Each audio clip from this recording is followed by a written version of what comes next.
Commerce Alive today presents The Sharper Image.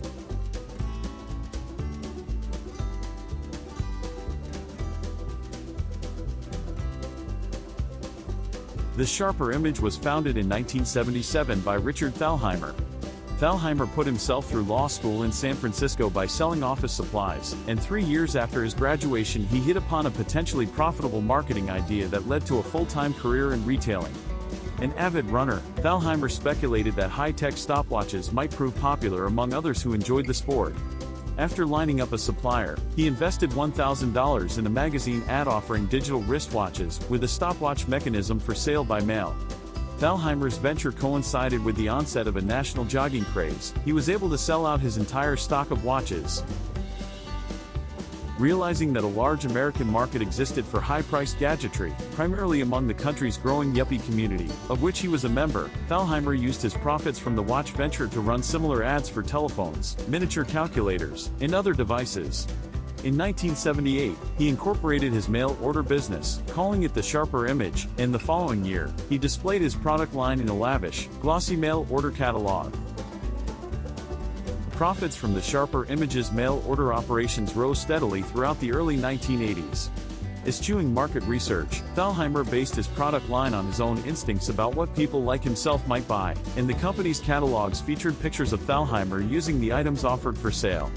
Product lines were expanded to include a wide variety of unique, often peculiar, items, including a $250 imitation Uzi submachine gun.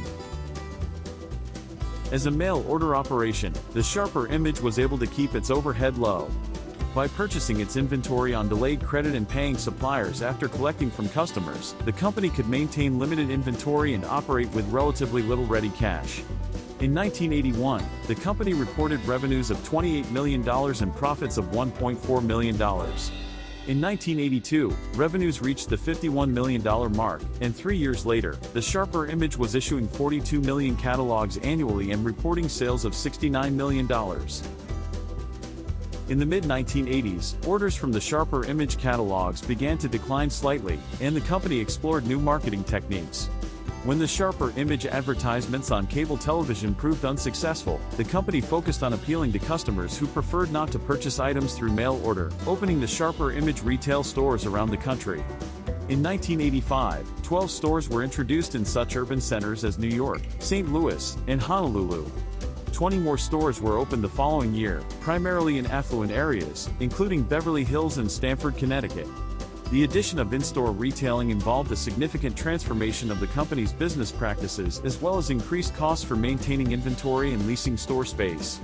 Nevertheless, the new Sharper Image stores contributed strong sales to the company's overall performance, and by the end of 1985 revenues from all operations had risen to $87 million. However, financial growth over the next 2 years stagnated. As the Sharper Image retail outlets emerged, the costs they incurred, as well as markedly slower sales, contributed to a first-quarter loss of $72,000 in 1987. To offset its lackluster performance, the company went public in April 1987, selling shares over the counter on the New York Stock Exchange.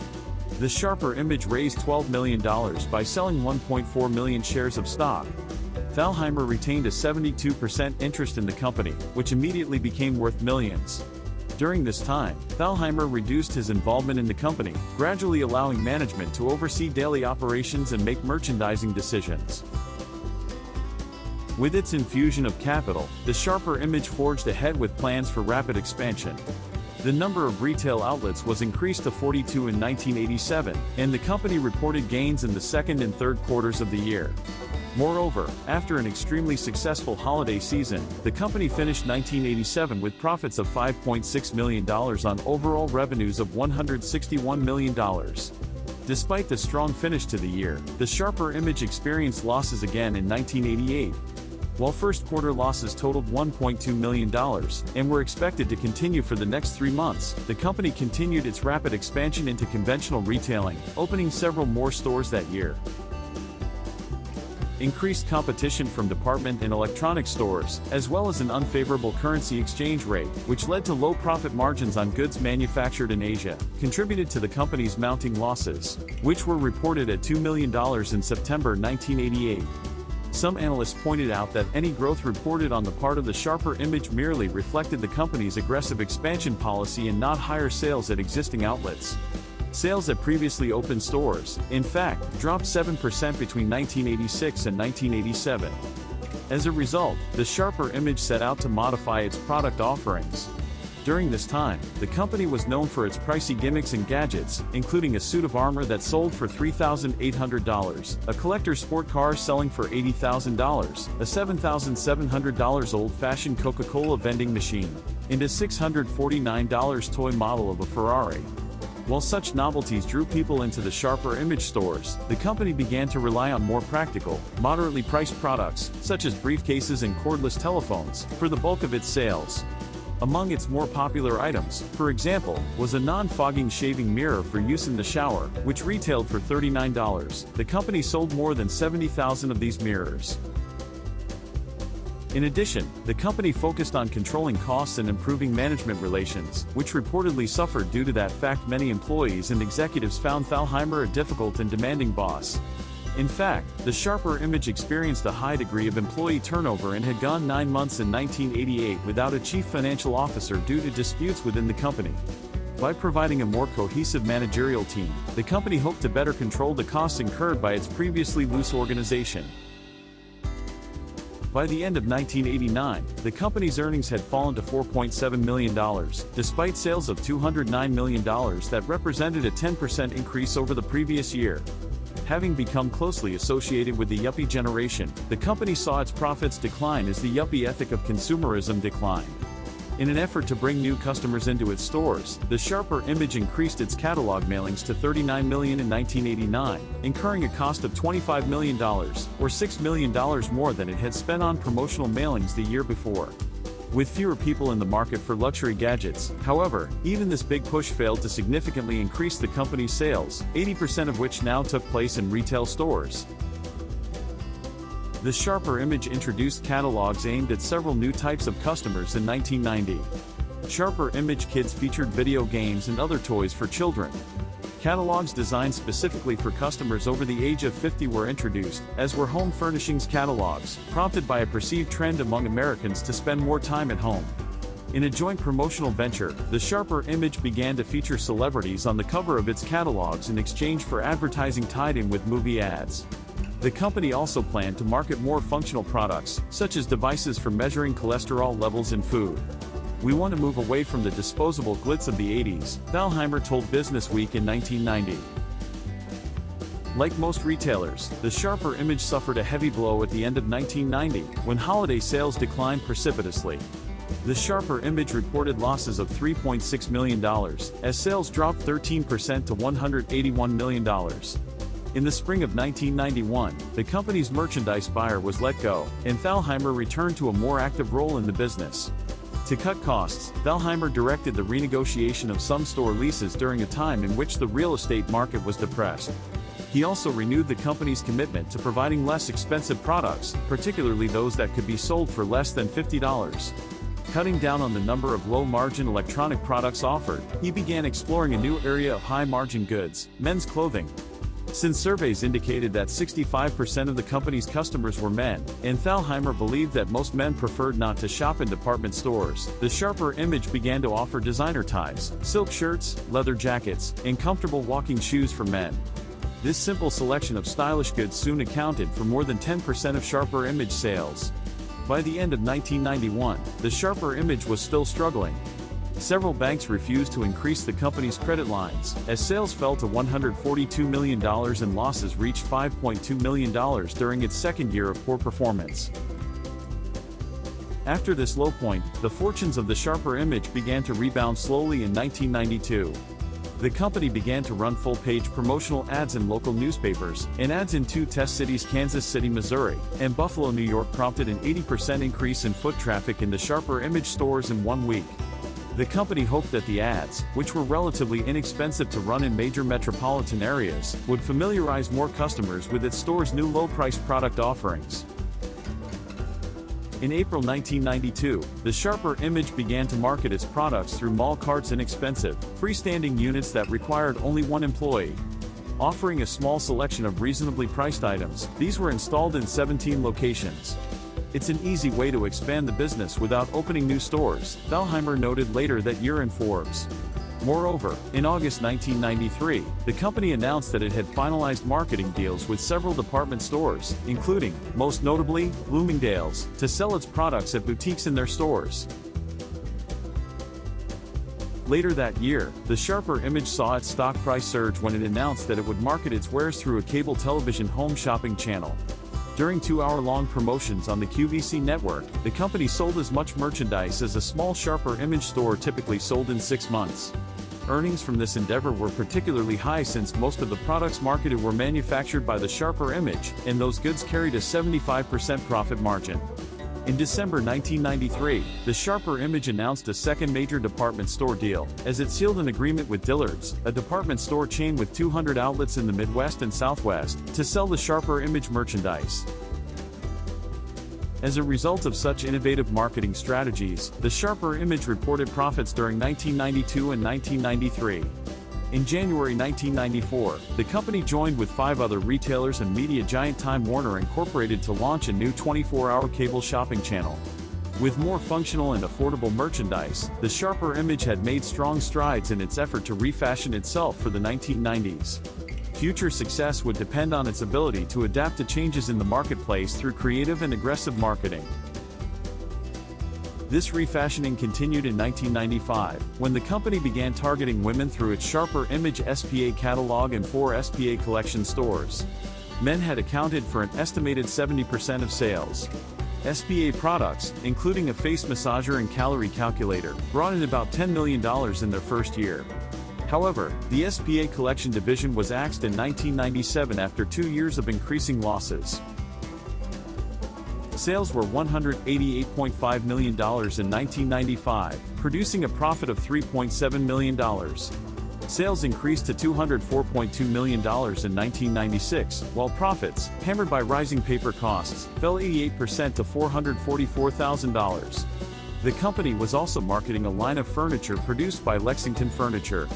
The home collection was pulling in $10 million a year by 1998. Product selection attempted to track the interests of aging male baby boomers. At the same time, a $2 million print ad campaign took aim at the under 40 crowd. The company brought out more less expensive, ostensibly useful items in order to widen its customer base. Designers also tried tweaking the interior design of the stores, replacing 1980s gray with beige, but this did not produce much measurable improvement. There was also the old problem of inventory shortages for its unique items, which one executive blamed for stagnant same-store sales. Revenues in 1997 were $210 million, little change from 8 years earlier. To appease grumbling stockholders, Thalheimer sold the company's corporate jet but continued to pilot a private plane for business travel. At the same time, the company was developing an online version of its main catalog, which then had a circulation of 30 million. By 1998, online revenues were $5 million. Significantly, most of these customers were new to the company. The website was revamped in 1999 to bring it more in line with the company's high-tech image.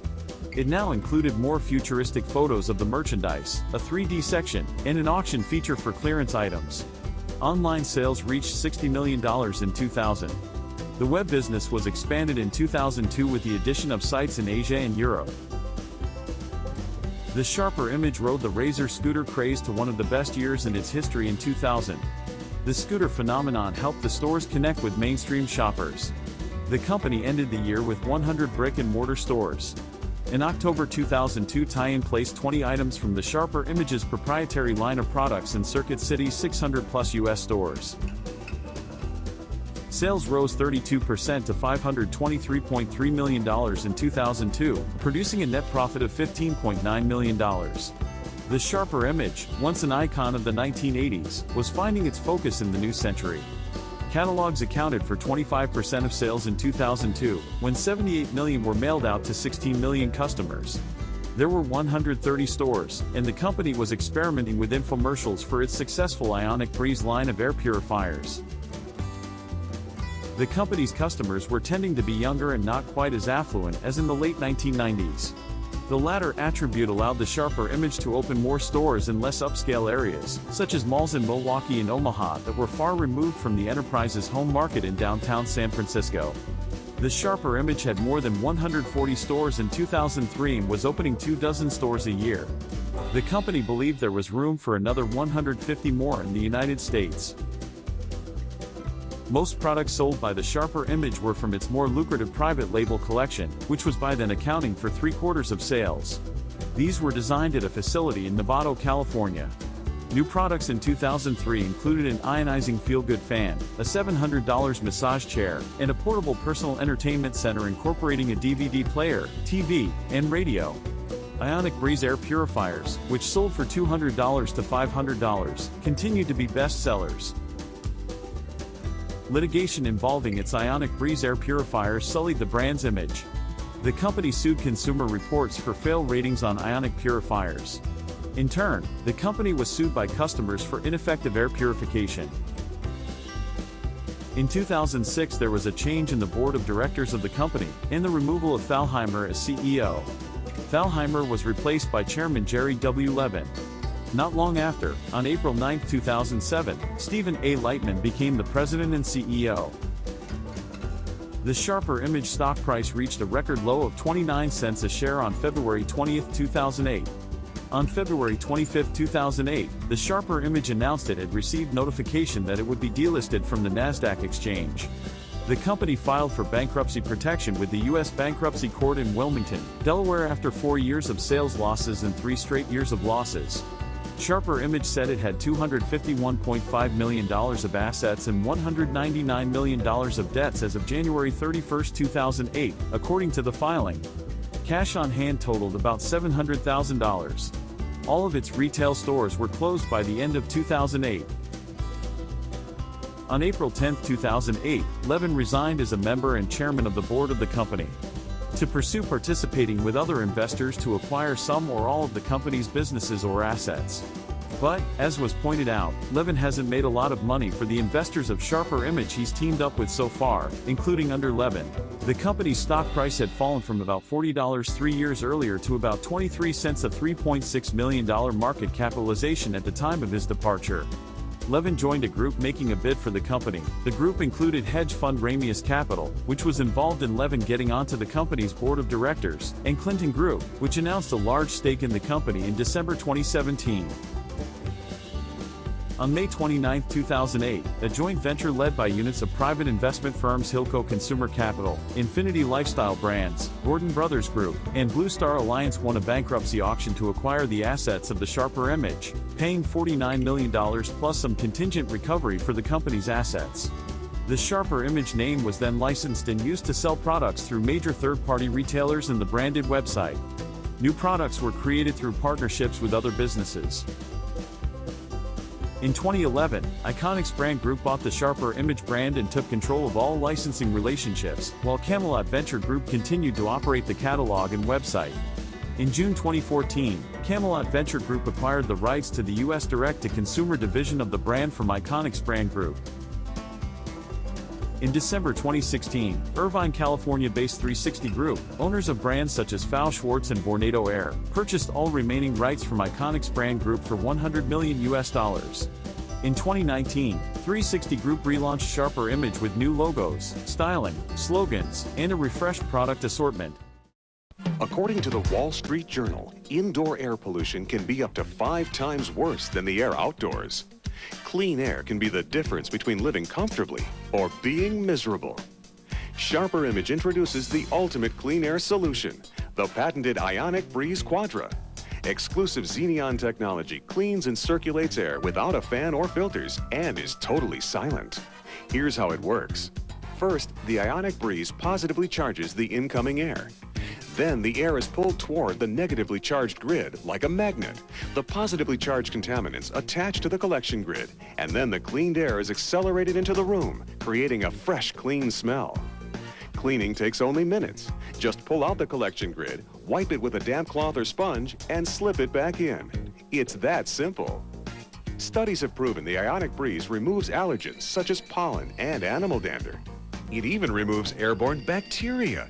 and some harmful chemicals from carpeting, paint, and household cleaners. It powers through smoke and offensive odors and leaves your house smelling fresh and clean. Don't be misled by the prices of other filters. Over 5 years, hidden costs of filter replacements and electricity can add up to over $1,000. The Ionic Breeze Quadra requires no filters and uses almost no electricity. Try it in your home for 2 months. If you don't love it, send it back.